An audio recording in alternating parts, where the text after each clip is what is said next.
My name is Christine, and I stopped eating for 2 weeks to get thinner. Whilst online, I came across a dieting blog by a girl called Sophie who had been on a diet where you eat under 400 calories a day.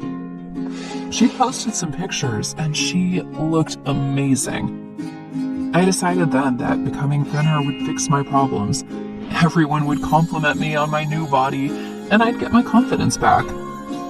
I wasn't the sort of person who did things by halves. It was all or nothing.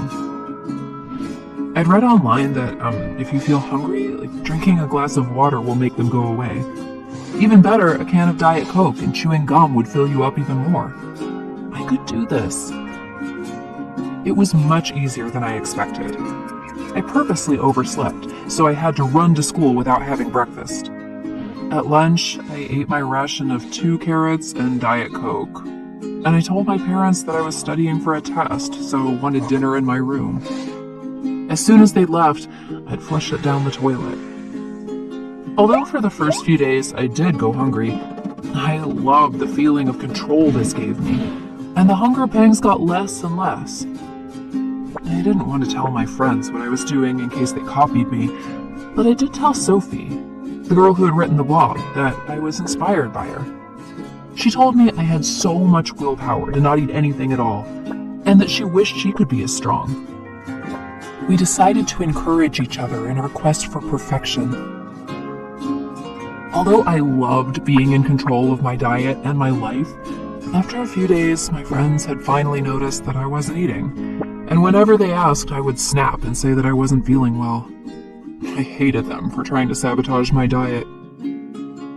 At the weekend, I walked across my city to avoid any temptation of food, but I had to sit down a lot because I kept feeling dizzy. Then, I started fainting. The first time it was when I got up too fast from my bed. I woke up, shaken, on the floor, and vowed to get up more slowly next time. Then it happened at school, in front of my whole class. I was finding it easy to eat nothing now, as I had very little appetite anyway. I was feeling very, sick and lethargic most of the time, but Sophie told me she was feeling it too, and it would probably get better.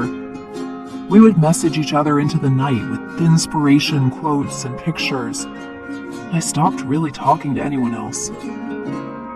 I passed out in school again, but this time they couldn't get me to wake up. I finally woke up in hospital on an IV drip, extremely confused and feeling worse than I'd ever done in my life. My parents were there, and they told me that my brain had shut my body down because it just didn't have enough fuel, but that I was going to be all right. I felt too weak to cry. It took me a few weeks to fully recover, and luckily, because I hadn't been starving myself for very long, I hadn't done any lasting damage. I somehow found Sophie's parents, and it turns out that she has a very serious eating disorder that has been going on for years. I am now seeing a counselor, but I consider myself lucky that it didn't get too far. I have learned that despite what magazines or blogs might tell you, being thinner will not make you happy or sort out your problems. It will make you feel isolated and alone.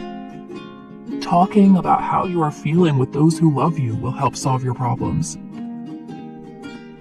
If you have any crazy dieting stories, please share in the comments below.